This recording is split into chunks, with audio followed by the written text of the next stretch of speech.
Assalamualaikum warahmatullahi wabarakatuh. Kembali lagi bersama channel saya Wiki Triana, channel yang memberikan seputar informasi pendidikan, channel yang memberikan tutorial edukasi dan teknologi. Salam sehat, salam sejahtera bagi kita semua. Teman-teman semua, di sini saya akan berbagi lagi tutorial cara input transaksi pada aplikasi Point of Sale atau aplikasi kasir menggunakan Upscript dan Google Sheet. Teman-teman bisa dilihat sebelum teman-teman melanjut coding ke dalam tutorial aplikasi ini, teman-teman bisa dilihat dulu di tutorial sebelumnya, yang dimana tutorial pertama adalah tutorial multi-user login dan multi-page serta tutorial CRUD data, Upscript dan Google Sheet. Nah, setelah ini selesai kedua ini, teman-teman bisa dilanjut kepada tutorial yang sekarang saya jelaskan begitu. Oke, kita mulai pada alur atau cara berjalannya aplikasi tersebut. Nah, ini ya teman-teman untuk data atau database-nya daripada Google Sheet-nya, yaitu ada user, barang, riwayat transaksi, serta transaksi. Teman-teman harus memasukkan data sheet-nya, riwayat transaksi, serta transaksi begitu. Nah, ini sesuaikan juga teman-teman ya. Nah, sini ya, agar teman-teman paham, agar nanti dimasukkan ke dalam sebuah kode Upscript-nya. Di sini teman-teman dipanggil oleh konstan atau konstanta. Nah, ini teman-teman ya. Nah, dipanggil oleh konstanta seperti ini, teman-teman begitu. Oke, untuk database-nya seperti ini. Kita lanjut kepada alur cara aplikasinya bagaimana. Di sini saya sudah masuk ke dalam sebuah aplikasi transaksinya teman-temannya atau menu transaksinya, yang dimana di sini ada kode barang. Teman-teman bisa menginputkan kode barang ini menggunakan aplikasi mesin scanner atau atau mesin barcode. Nanti akan otomatis terinput ke sini, maka data barang akan muncul seperti ini teman-teman ya.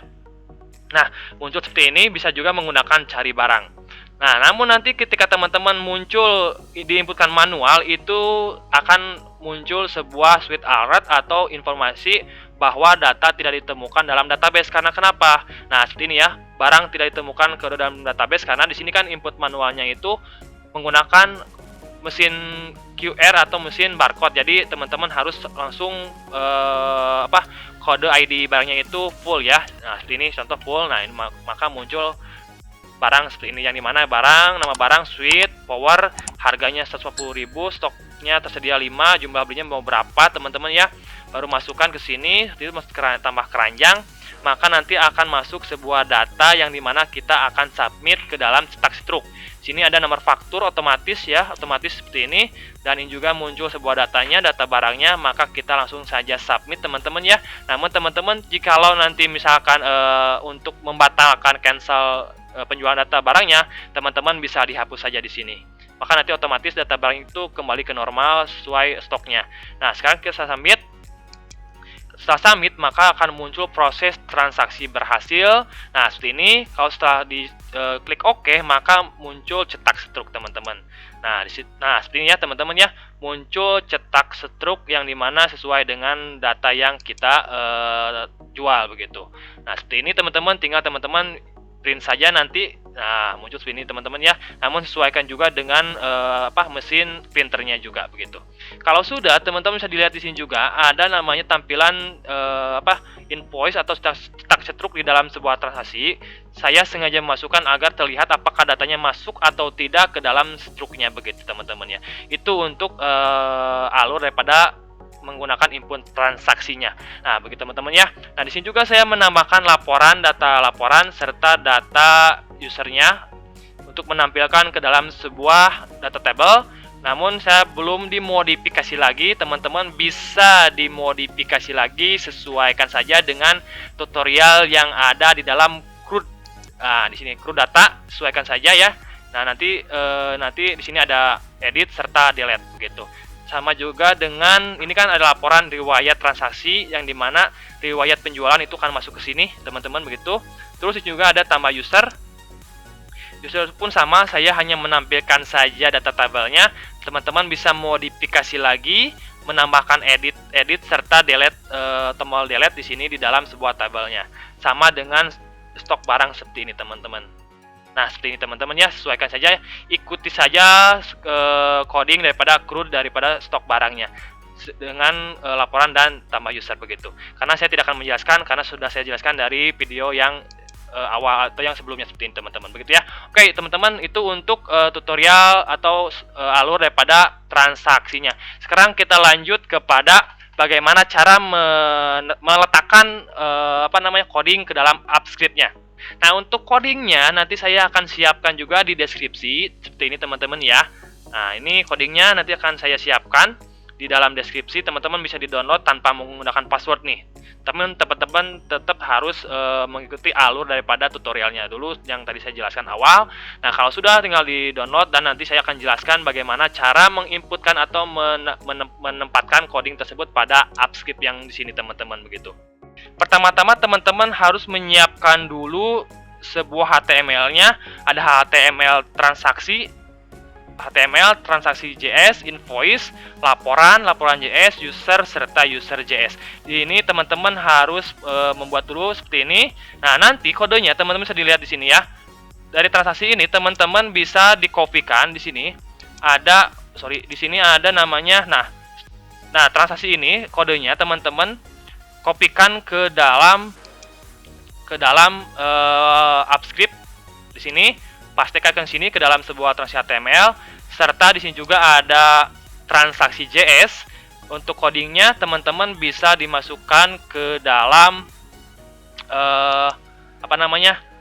di sini. Nah di sini ya. Nah, masukkan ke sini teman-teman ya. Kalau sudah, nah jangan lupa si transaksi JS ini teman-teman harus inputkan lagi, harus dipanggil lagi oleh main JS-nya di sini teman-teman, dipanggil oleh main JS. Masukkan ke dalam bukan main JS tapi main HTML di sini. Nah, masukkan paling bawah di sini ya. Nah, ini ada 3 ya. Transaksi JS, laporan JS serta user JS harus dipanggil oleh main HTML begitu. Yang dimana di sini ada menu transaksi, laporan serta usernya begitu. Nah, kalau sudah teman-teman sesuai dengan alurnya, sekarang kita lanjut kepada invoice-nya. Nah, invoice di sini hanya tampilan CSS-nya saja. Jadi desain CSS-nya saja teman-teman bisa dimasukkan dari di sini. Nah, ini nih. Ada invoice. Nah, ini invoice ini masukkan kodenya. Di sini saya masukkan. Nah, ini.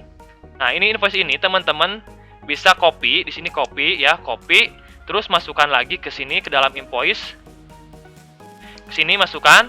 Kalau sudah, lanjut lagi teman-teman. Ini si invoice ini harus dipanggil oleh main HTML-nya yang ada di atas di sini teman-teman biar selaras.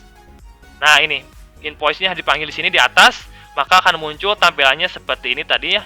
Nah, seperti ini tadi ada namanya. Nah, ini.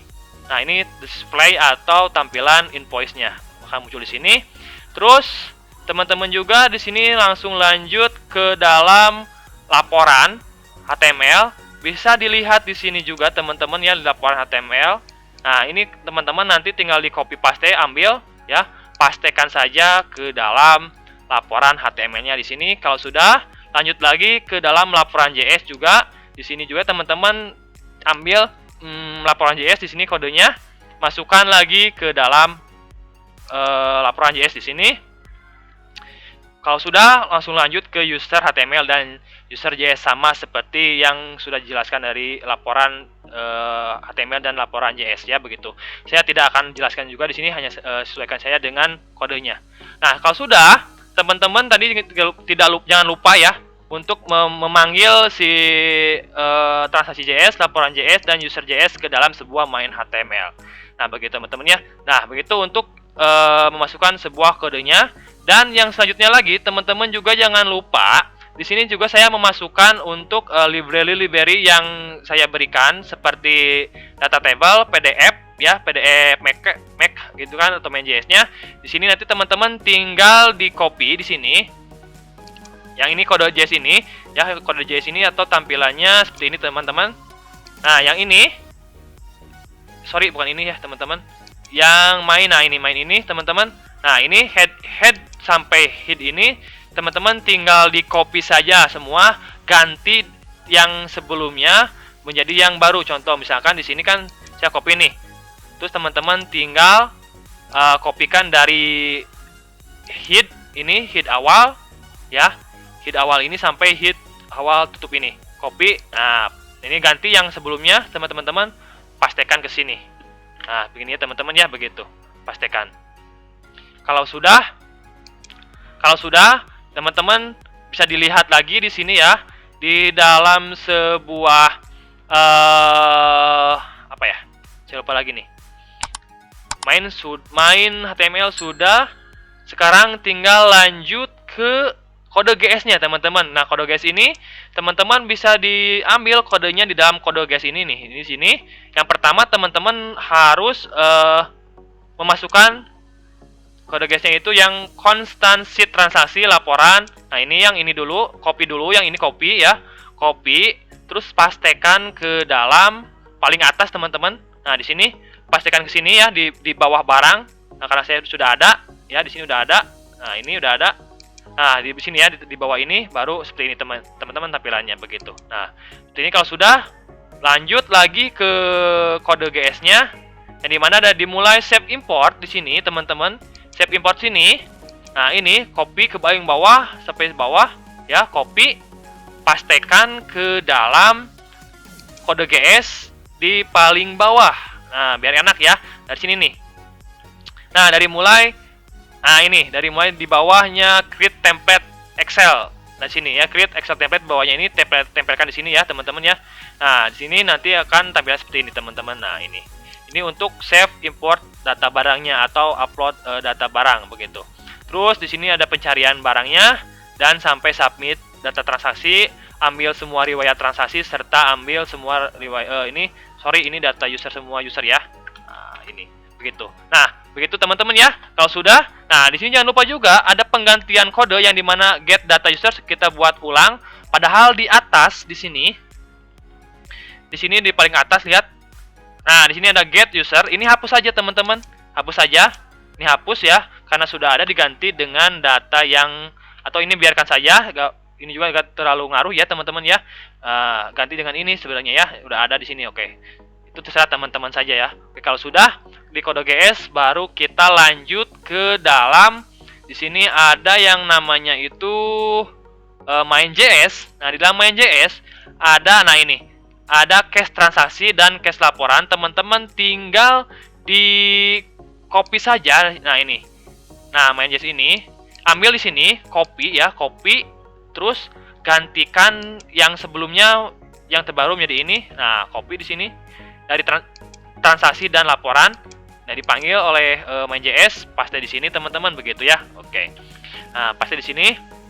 Kalau sudah, ini kan ada mulai transaksi nih, ada memuat form. Nah, ini yang akan dibaca oleh si aplikasinya nih.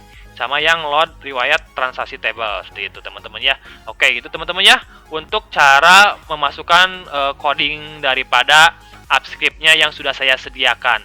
Kalau sudah teman-teman, untuk user data dan transaksi, user data serta riwayat atau laporan itu sama saja yang tadi sudah saya jelaskan juga kan, sama ya. Tinggal ikuti saja perintah yang alur perintah yang sudah saya berikan begitu.